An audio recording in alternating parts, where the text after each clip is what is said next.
रात जो मौजूदो थी वञे आजो फसल तैयार हुजे बस हफ्ते में कटण जड़ो हुजे ए त का शय ना है बा कुरान जो कसम आ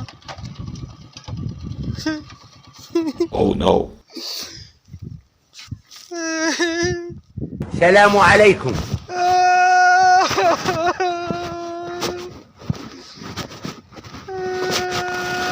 सब जाते उदास हो गए बोलते थे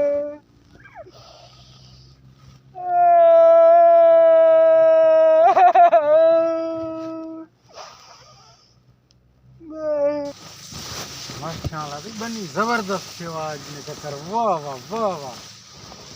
जबरदस्त सही माशाल्लाह वाह है पपाक फुट लगो पियो बनी है तू कहिजो बाहुड़ लगो पिया रोण जो आवाज केर मरियो था से बा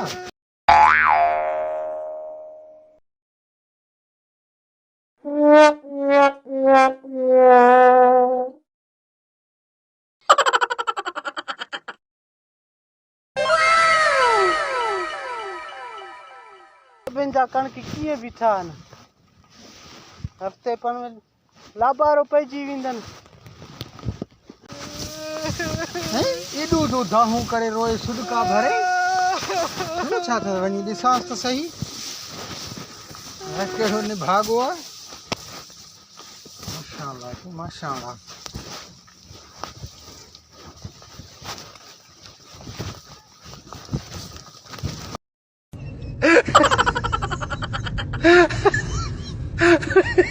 Oh no.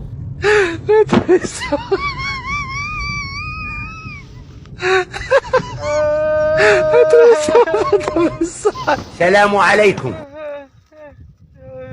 क्यों बाबा खैरता है बुधाई तो सही साथे वाले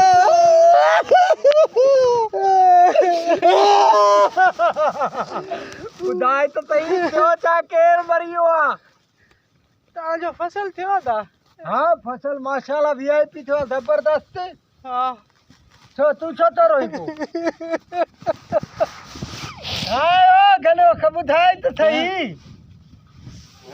मसलो छा थई भागा रगो रोवण ते जोर थी बुधाई तो सही थियो छाए अदा पानी बटे से करनो मासे हैं दवाऊं लो मास कलर लो मास दा अरे चुप त कर चंद्रा रगो दाह ते जोर थी गाल त बुध पोखो छाई न में अरे बाहोड़ करे रो न मर न सजो शहर गड कयो बुधाए तो सही मसलो छा आहे ते छा पोखियो ही जो हो न थियो थई तुंजो हां पोखियो पोखियो तो मां कुछ न होयो पोखियो न मैं बिज न छटियो मां से यार पोइ ते राड़ बाहोड़ करे सजो शहर खिलायो ती मानू गड कया थई पर जड़ियों पे करे पोखी भी न अरे दिठई निकल गाची फाठाई वसा पोखरे कुछ करे वरी के फसल न थिया Oh no. फिर ले टोपी पाए बनिन में बाहोड़ करे रो था यानी कटियो थी तो है मुकाम में कढण आया हो मोल की हां अकुल दिसा सा जो न जीण जंजाल कयो तो बिना के बनी कहण त दो न असा